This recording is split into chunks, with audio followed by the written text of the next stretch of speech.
Pertarungan gladiator tidak hanya menjadi salah satu hiburan paling populer di Kekaisaran Romawi, tetapi juga alat politik yang kuat di balik gemuruh arena dan sorakan penonton.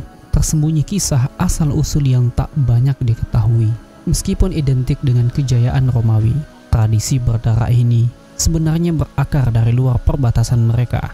Bagaimana pertarungan gladiator berkembang dari ritual asing menjadi simbol kekuasaan dan pengaruh di jantung Kekaisaran Romawi. Mari kita telusuri perjalanan epik yang membentuk salah satu warisan budaya paling mendebarkan dalam sejarah manusia. Dinasti Brutus, penguasa awal dan pelopor tradisi gladiator di Republik Romawi.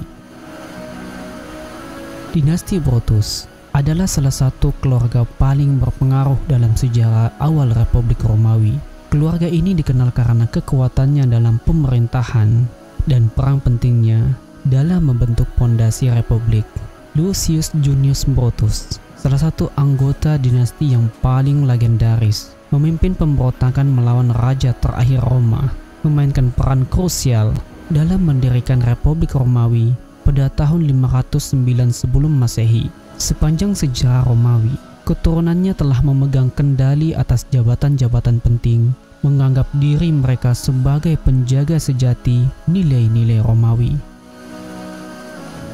Pada tahun 264 sebelum Masehi, ketika Brutus Pera, seorang anggota terkemuka dari dinasti ini, meninggal, putra-putranya memutuskan untuk memberikan penghormatan yang luar biasa kepada ayah mereka. Mereka mengadakan sebuah munus, yaitu peringatan publik yang tradisionalnya melibatkan pembagian daging dan anggur. Namun, mereka ingin lebih dari sekedar upacara biasa. Mereka ingin menciptakan sesuatu yang akan dikenang oleh rakyat Roma. Untuk itu, mereka menambahkan sebuah elemen baru dan menakutkan, yakni pertarungan sampai mati.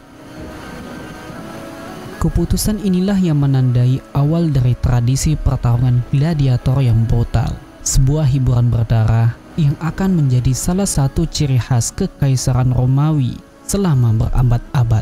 Meskipun saat ini pertempuran gladiator tampak sebagai simbol klasik Romawi kuno, sebenarnya tradisi ini, seperti banyak aspek kebudayaan Romawi lainnya, diimpor dari tempat lain. Dengan cara ini, dinasti Brutus tidak hanya meninggalkan jejak dalam sejarah politik Romawi, tetapi juga dalam budaya dan hiburan yang akan mempengaruhi generasi mendatang.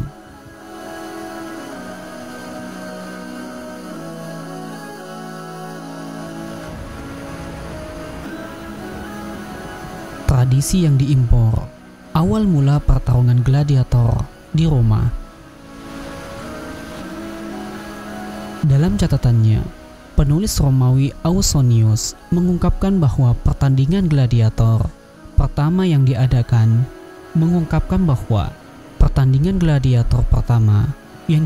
untuk menghormati Brutus Pera melibatkan 6 gladiator yang dipersenjatai dengan senjata dan baju besi khas bangsa Trakia, sebuah wilayah yang kini kita kenal sebagai Bulgaria.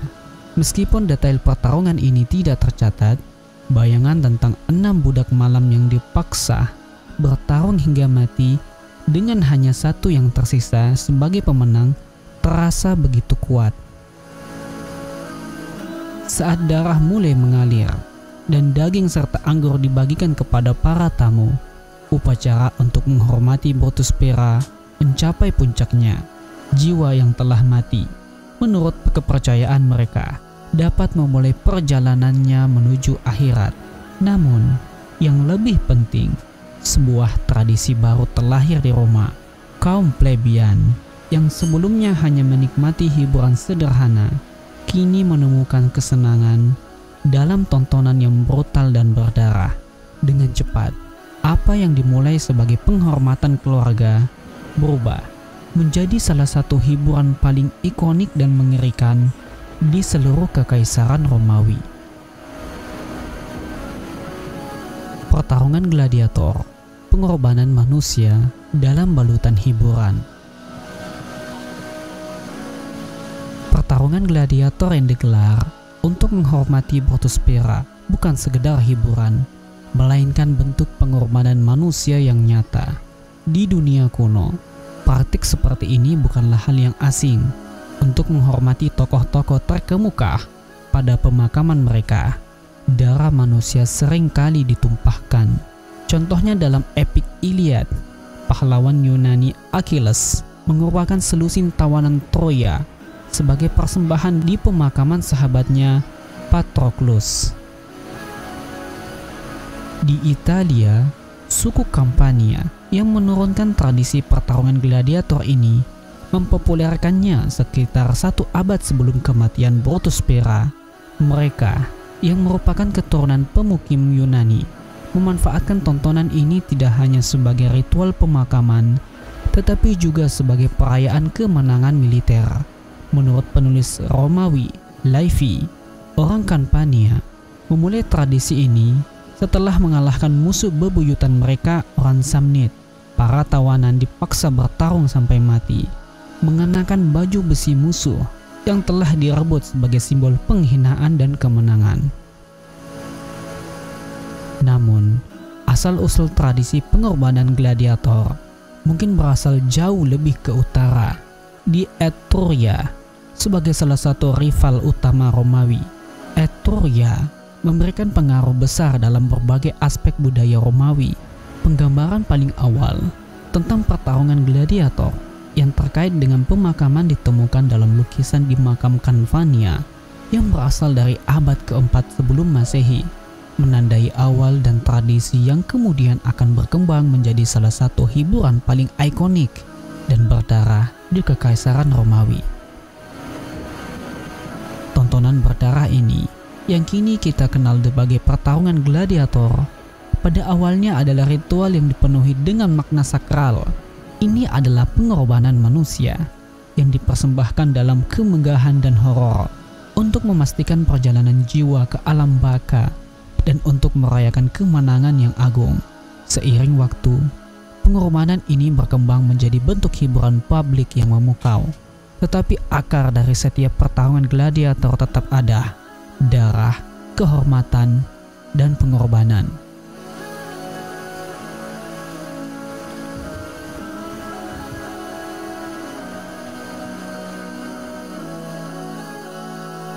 Evolusi gladiator di Kekaisaran Romawi, dari ritual pemakaman ke hiburan mematikan.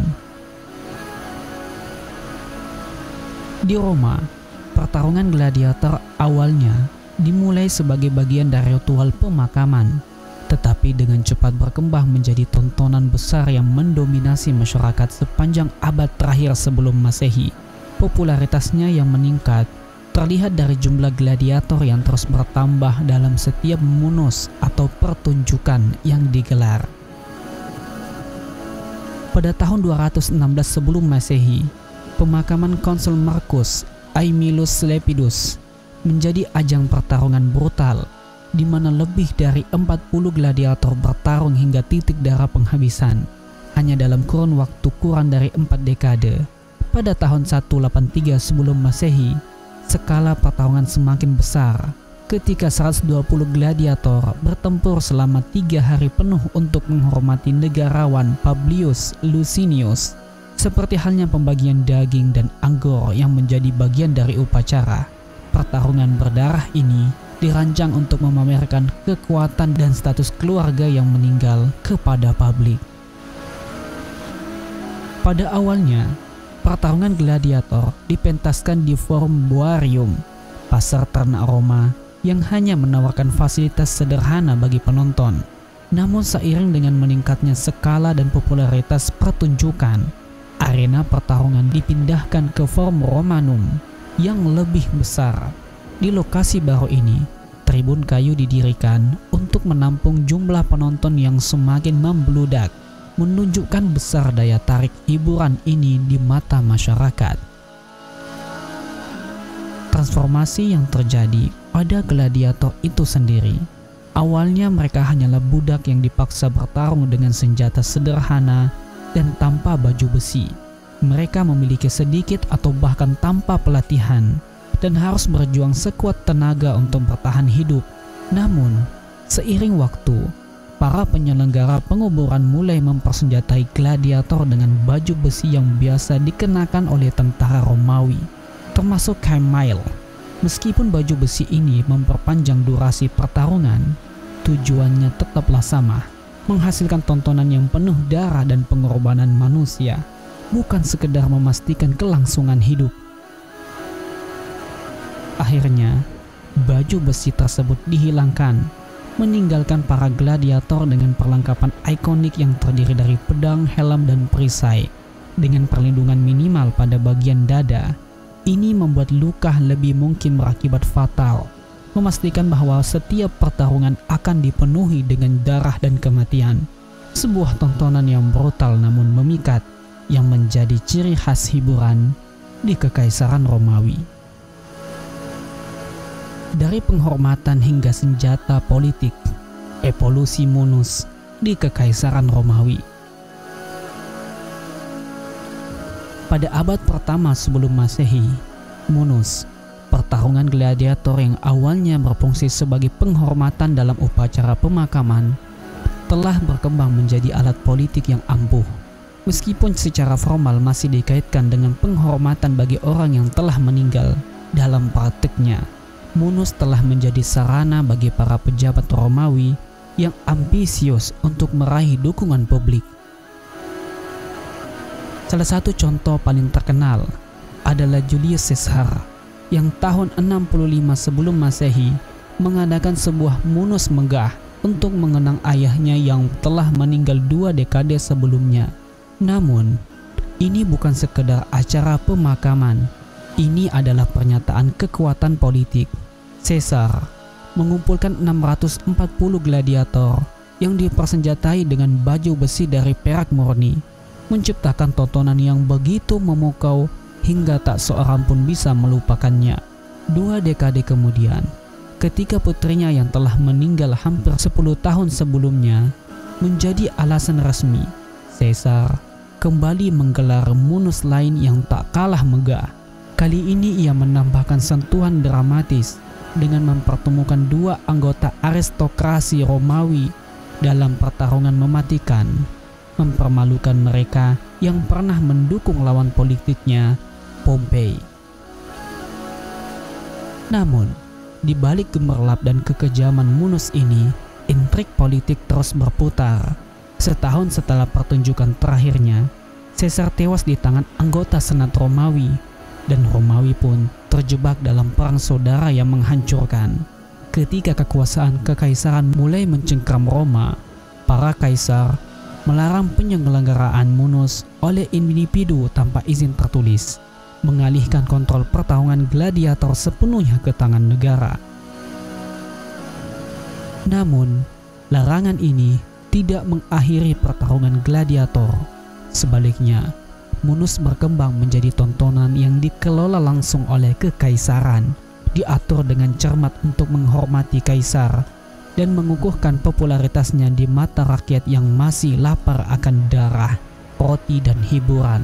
Pertarungan gladiator yang dulunya sebuah penghormatan sederhana, kini telah menjadi simbol kekuasaan yang tidak dapat disangkal, di mana politik dan kekerasan berbaur dalam harmoni yang menakutkan di panggung Kekaisaran Romawi.